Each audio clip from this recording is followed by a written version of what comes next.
नेहा खुले विचारों वाली लड़की थी। अरे नेहा, क्या दिन में सोती है?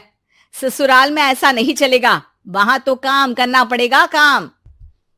जितना काम होगा कर लूंगी माँ, पर अगर कोई ये कहे कि सारा आराम छोड़कर सिर्फ काम ही करना है तो ना भी ना, मुझे नहीं करनी शादी। अरे कैसी बात कर रही हो? अच्छा चलो जाकर नहा लो, मैं नाश्ता लगा देती हूँ, फिर तुम्हें कॉलेज भी तो जाना है। नेहा कॉलेज के लिए निकल जाती है। वो सोचने लगती है कि ससुराल में वो कैसे मैनेज करेगी। क्या हुआ नेहा, परेशान लग रही हो? अरे यार, तू तो मुझे जानती है ना, मुझे अपनी लाइफ बिल्कुल परफेक्ट चाहिए, लेकिन लग नहीं रहा लोग मानेंगे। यार कहीं मेरी शादी ऐसे घर ना हो जाए जहां मेरी जिंदगी ही नरक हो जाए। अरे मैंने ना कल एक इंग्लिश फिल्म देखी थी, उसमें भी कुछ ऐसी ही समस्या थी हीरोइन की। अच्छा, तो फिर क्या किया उसने?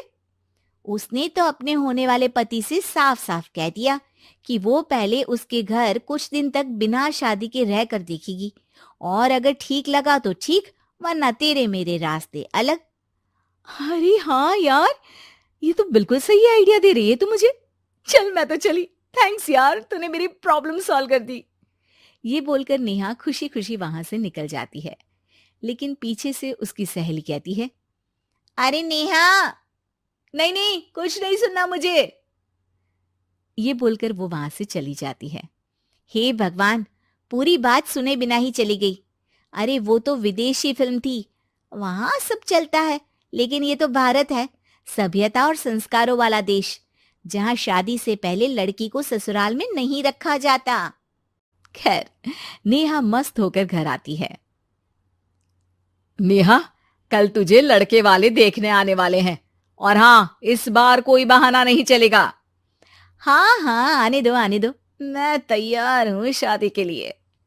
अगले दिन लड़के वाले आते हैं, जहां लड़का कहता है, मुझे अकेले में लड़की से कुछ पूछना है। हाँ हाँ, क्यों नहीं बेटा, जाओ नेहा, घर तो दिखा दो इन्हें।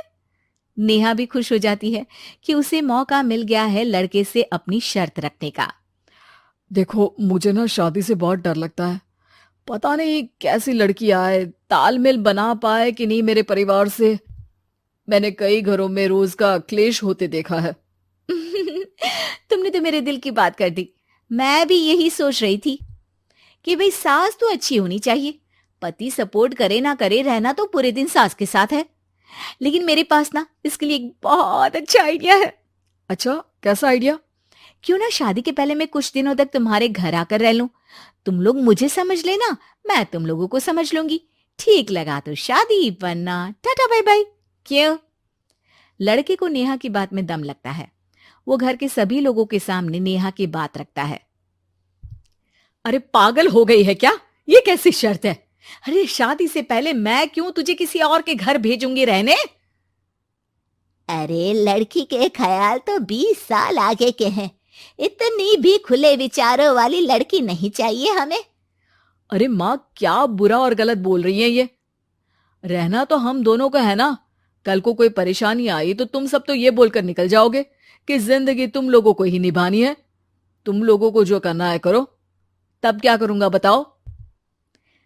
सबके समझाने पर वो लोग मान जाते हैं। वाह, मैं 2-3 दिनों में पैकिंग कर लूंगी, तो आकर मुझे ले जाना। और नेहा पहुंच जाती है विशाल के घर। आओ आओ, ये रहा तुम्हारा कमरा। इस घर में तुम एज अ गेस्ट रहो, लेकिन माँ तुम्हें बहू की तरह ही ट्रीट करेंगी, और तुम भी उन्हें सास की तरह ही रखना। बस फिर क्या था, शुरू हो जाता है लिव इन सास बहू का ड्रामा। अरे चाय तो बना दे बहू। जी सासू माँ, अभी लाई।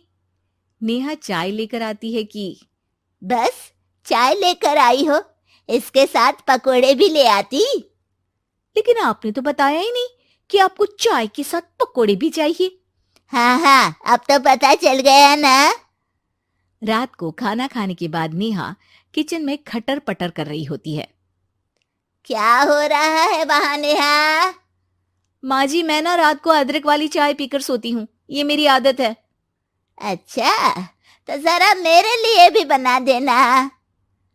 दोनों सास बहू रात को चाय पीती हैं। अगले दिन नेहा, मैं मंदिर जा रही हूँ, मेरी साड़ी निकाल कर बेड पर रख दे। नेहा सास के लिए साड़ी निकाल कर रख देती है। वो देखती है कि उसके आने के बाद से सास ने घर का कोई भी काम करना छोड़ दिया है। यार मैं क्या करूं? ऐसा ससुराल तो मुझे नहीं चाहिए था जिसमें मैं ही सारा काम करूं। मैं तो ऐसा घर चाहती हूं जहां सास और बहू दोनों मिलकर किचन में काम करें।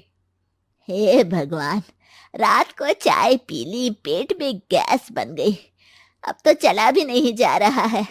मुझे तो ऐसी बहू चाहिए जो हेल्थ के प्रति कॉन्शियस हो, क्योंकि वो ठीक रहेगी तभी तो मैं ठीक रहूंगी। दोनों समझ जाती हैं कि वो लोग एक दूसरे के लिए नहीं बने हैं। अगले दिन नेहा, जरा चाय तो ले आना। नेहा चाय के साथ चिला भी बनाकर ले आती है। सास खा पीकर सो जाती है। अगली सुबह तेरी बुआ सास आ रही है, उसे मैंने तेरे बारे में बताया है। तभी वहां गंवार सी एक महिला आ जाती है। चलो यहां से निकलो, कुछ नहीं है खाने के लिए, जाओ।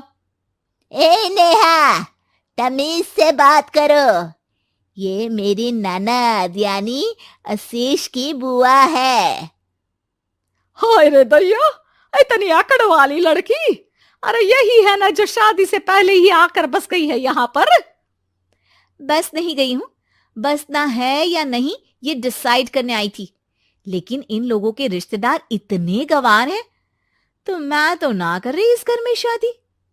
और भाभी, और क्या कमी थी हमारे आशीष में जो आपने ऐसी लड़की की शर्तों को मान लिया? अरे वो तो आशीष के कहने पर मैं झुक गई, वरना ऐसी लड़की को तो मैं घर में घुसने भी ना दूं। ए हेलो, ऐसी लड़की कैसी लड़की? हाँ, बिना समझे बुझे शादी कर लूं? अब तो समझ गई ना कि हम लोग गांव के हैं। भाभी को खाट पर सोना और रिश्तेदारों का गांव से आना जाना तो लगा ही रहना है इस घर में। हाँ हाँ, मैं तो किसी मॉडर्न घर में शादी करूंगी। ये बोलकर नेहा वहां से चली जाती है।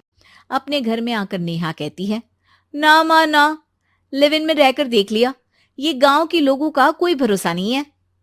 खैर, नेहा की शादी एक मॉडर्न घर में हो जाती है, जहां सास कहती है, हे नेहा, मैं टेनिस खेलने जा रही हूं, आओ तो जूस बनाकर रखना, और हाँ, वॉलनट्स और ओट्स भी बना लेना। जी माँ। माँ मॉम बोलो डार्लिंग, माँ इज ओल्ड फैशन। बेचारी नेहा सर पर हाथ रख लेती है। हे भगवान, ये सास तो सास ही होती है, गांव की हो या शहर की।